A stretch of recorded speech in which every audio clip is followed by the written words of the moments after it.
5-color deck, this is actually a card.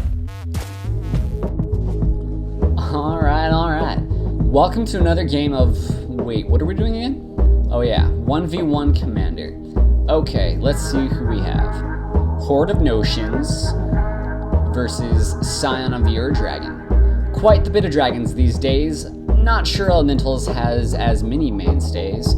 Josh and I played best 2 out of 3 using normal Commander rules. We're not going to do a recap section this time since we are playing 3 games. Instead, I'll just try to provide more commentary as we play.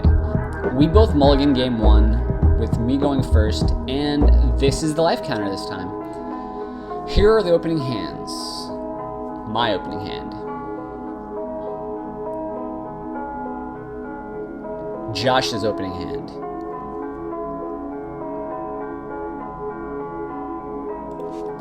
I start the game by laying down a mountain. Josh starts by casting a Wayfarer's Bauble. Very effective in a 5-color deck.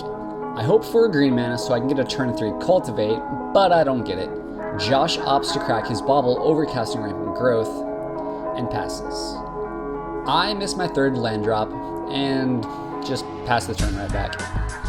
Josh plays his 4th mana and Rampant Growths, finding his 5th mana. He's obviously going to win this game, just in case you were wondering. I do miraculously rip a forest off the top of my library and cultivate, but it's going to be too late. One of the many problems with non-multiplayer games, missing just 1 land drop early game can be fatal. On his turn, Josh opts to get a Hasty Dragon Beater on the field before putting his commander out. Plus, he wanted to be able to cast and activate Scion on the same turn. On my turn, I cast Urban Evolution and play Arcane Sanctum as my additional land. Josh casts Scion and activates it, paying 2 mana and putting Hellkite Overlord into his yard, giving Scion haste and attacking for 13 damage, 8 commander. With no removal, I cast Mari's Wake and Coalition Relic and just pass the turn back. Josh once again activates Scion on his turn, searching up Vara Hellkite and putting it into his yard, making Scion that. Josh attacks and makes 2 6/6 dragons. I take 11 DiMaggio, post-com. Josh then hull breaches my stuffs. For further dickness, Josh casts back to basics, and on my turn I explore, play a couple lands, and pass. Josh attacks and wins game 1. Game 2 actually goes a little longer than the last game. We both get off to slow starts with the first spell of the game occurring on turn 3 when I Kodama's Reach for lands. Josh plays a turn 3 Birds of Paradise, which you can file under Awkward. I cast Crowland and cast Fertilid. Josh thinks for a bit on his turn and decides to turn off my limitless colored mana by putrefying the Lantern. On my turn, I play Plains, giving me every color I need but black. I attack for 2 with Fertilid, dealing Josh 2 damage.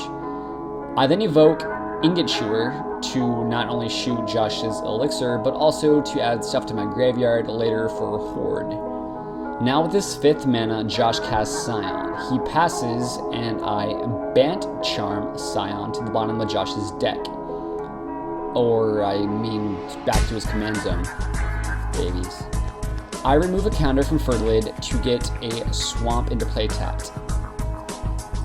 On my turn, I play Horde of Notions and attack Josh for 5 with the Elemental and for 1 with the Fertilid. I then play Kessig Wolfrun and pass the turn. Josh casts Explosive Vegetation, finding 2 basic lands and putting them into play tapped. I remove the last counter from the Fertilid at the end of Josh's turn, putting Mountain on my field. I then untap and attack Josh for another 5 commander. I then cast Living Inferno and pass back to Josh. Josh deliberates on his turn and ultimately casts Kegel the Tidestar. Josh didn't want to play just anything since it would die to the Living Inferno. At least this way, Josh would be able to steer my commander if it dies. Unfortunately for Josh, I Path to Exile Kiga. Josh gets a land, but no creature. I attack, Josh blocks the Inferno with his bird. I give the Inferno +0 and trample with Keswick Wolf Run. Josh takes a total of 12 damage, 5 more commander. Josh casts Blood Moon and Demonic Tutor. I return a Fertilid at Josh's instep with Horde's ability. I attack with 3 creatures, and Josh casts Swords to Plowshares on the Inferno, gaining me 8 life. Josh takes 7 damage. I play Armillary Sphere and pass. Josh plays Solomgar, the Drifting Death. Ooh. Josh passes, and I remove 2+1 counters from the Fertilid and sack the sphere to get 2 more lands. So many lands. I take my turn. Now with 3 red mana, I can and do cast Tyrant of Discord.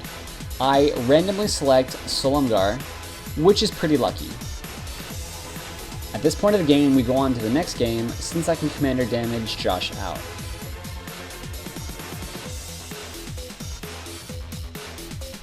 Josh goes first for game 3. I play Armillary Sphere on turn 2. Josh gets his 3rd mana, but Josh is going to have some mana troubles this game. I evoke Muldrifter for 3 mana, and Josh just passes on his turn. I cast Exploration and break the sphere, finding 2 lands and playing them both.